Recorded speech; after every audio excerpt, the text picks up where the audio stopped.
الشيطان الرجيم بسم الله الرحمن الرحيم نحمده ونصلي على رسوله الكريم أما بعد সর্বপ্রথম পরম করুণাময় অত্যন্ত দয়ালু রব্বুল আলামিনের দরবারে লক্ষ কোটি শুকরিয়া জ্ঞাপন করি। শুকরিয়া জ্ঞাপন করছি আমাদের প্রিয় নবী হযরত মুহাম্মদ সাল্লাল্লাহু আলাইহি ওয়াসাল্লামের মহাপবিত্র রওজা মুবারকে। লক্ষ কোটি দরুদ ও সালাম জানাই বাংলাদেশ সহ বহির্বিশ্বের সকল অলিয়া উলিয়া পীর মাশায়েখ বুজুর্গানে দ্বীন মহামানবগণের পবিত্র রওজা মুবারকে এবং দূরে কাছে দেশে এবং প্রবাসে যে যেখান থেকে আমাদেরকে দেখছেন সকলের প্রতি আন্তরিক প্রীতি শুভেচ্ছা মোবারকবাদ এবং আন্তরিক সালাম। আসসালামু আলাইকুম ওয়া রাহমাতুল্লাহি ওয়া বারাকাতুহু। সুধী দর্শক শ্রোতা, আপনারা জানেন প্রতিনিয়ত আমরা ইসলামের বিভিন্ন বিষয় সম্পর্কে আপনাদের সম্মুখে আলোচনা করে থাকি। তারই ধারাবাহিকতায় আমরা আজকেও আলোচনা করতে চলেছি আশিক রাসূল হওয়া সম্পর্কে। যে রাসূল সাল্লাল্লাহু আলাইহি ওয়াসাল্লামকে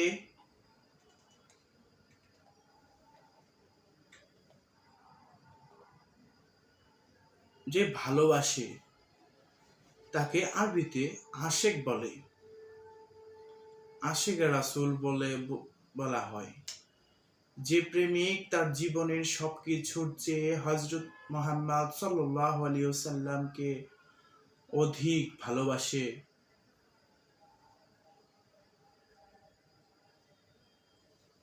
হযরত রাসূল সাল্লাল্লাহু আলাইহি ওয়াসাল্লাম ব্যতীত একজন মানুষ প্রকৃত মুমিন হতে পারবে না। যে ব্যক্তি তার পিতামাতা, সন্তান সন্ততি ও অন্য সবার চেয়ে হযরত রাসূল সাল্লাল্লাহু আলাইহি ওয়াসাল্লামকে অধিক ভালোবেসেছে, সে পরিপূর্ণ মুমিন।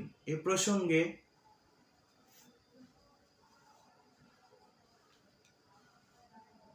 আল্লাহর মহান বন্ধু, আমার মহান মুর্শিদ সুফি সম্রাট হযরত সৈয়দ মাহবুবে খোদা দেওয়ানবাগী রাহমাতুল্লাহ আলাইহি বলেছেন, হযরত রাসূল সাল্লাল্লাহু আলাইহি ওয়াসাল্লামকে যে যতটুকু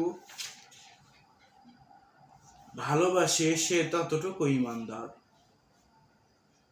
সম্মানিত দর্শকদের জানাতে আশিক রাসূল বলতে কি বোঝায়, আশিক রাসূল হওয়ার উপকারিতা,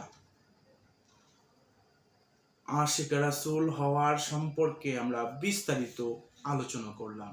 আশা করছি আপনাদের সকলে ভালো লেগেছে। যদি ভালো লেগে থাকে অবশ্যই লাইক, কমেন্ট, শেয়ার এবং সাবস্ক্রাইব করতে ভুলবেন না। সকলে ভালো থাকুন, সুস্থ থাকুন, নিরাপদে থাকুন। আমরা আজকে বিদায় নিচ্ছি।